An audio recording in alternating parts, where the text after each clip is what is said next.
गृहमन्त्रीले आदेश दिए होलान्, प्रहरी चले होलान् भनेको त अहिलेको प्रहरी प्रमुख त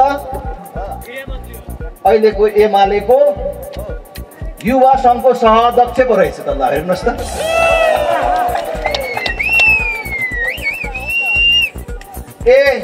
हामीले भेटेको खोकाहरू, अश्रु ग्यासका सेलका त्यो बोक्राहरू जहाँ एक्सपायरी डेट 2008 लेखेको छ, 2010 लेखेको छ, 2012 लेखेको छ, त्यो नक्कली हो? दुर्गा पर्साईहरूले बोकेर ल्याएर हानेको अश्रु ग्यास हो त्यो? अनि त्यो प्रहरी प्रमुख एमालेको प्रतिनिधि भएर निर्लज्जतापूर्वक के भन्छ, हामीले हानेको अश्रु ग्यास कसरी डेट एक्सपायर भएको हुन्छ भनेर भन्छ। ल म भन्न चाहन्छु, प्रहरी भएर बस्नुपर्छ, कुनै राजनैतिक दलको भातृ संगठन भएर बस्ने होइन।